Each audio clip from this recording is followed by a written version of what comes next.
যে ইহুদির কাছে থেকে নবী মুহাম্মদ রাসূলুল্লাহ সাল্লাল্লাহু আলাইহি ওয়াসাল্লাম ঋণ গ্রহণ করেছিলেন। কিন্তু কেন ওমর রাদিয়াল্লাহু তাআলা আনহু তিনি রেগে গেলেন? একজন সাহাবীর প্রয়োজন মেটানোর জন্য নবীজি সাল্লাল্লাহু আলাইহি ওয়াসাল্লাম এক ইহুদির কাছ থেকে ঋণ নেন। ঋণ গ্রহণের সময় কথা ছিল সঠিক সময়ের মধ্যে ঋণ ফেরত দিতে হবে। নবীজি সাল্লাল্লাহু আলাইহি ওয়াসাল্লাম তিনি ইহুদিকে একটি তারিখ বললেন, যেই তারিখে তিনি ঋণ ফেরত দেবেন।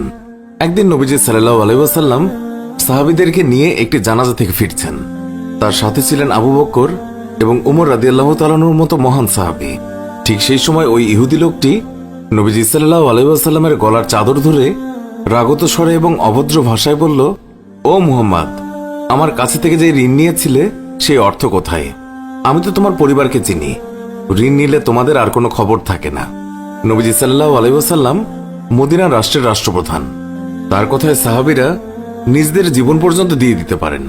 তিনি যদি সাহাবীদেরকে একটু ইশারা দেন তাহলে সাহাবীরা তার গর্দান উড়িয়ে ফেলবেন।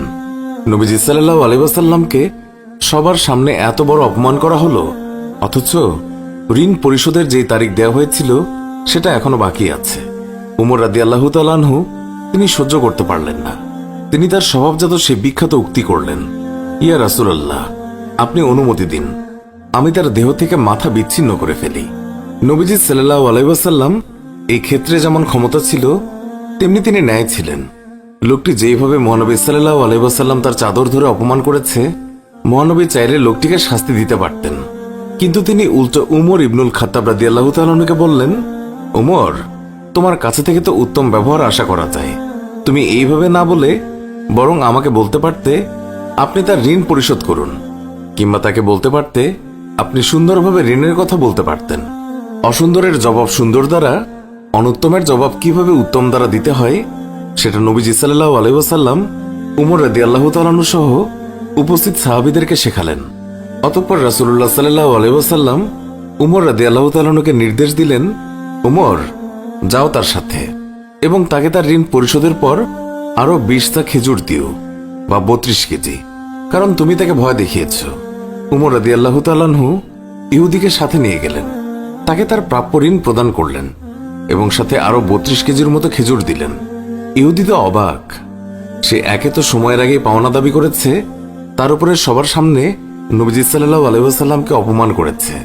তবুও নবীজি সাল্লাল্লাহু আলাইহি ওয়াসাল্লাম তাকে তার পাওনা দিলেন, সাথে দিচ্ছেন আরো 32 কেজি খেজুর। সে জিজ্ঞাসা করল, অতিরিক্ত এগুলো কেন?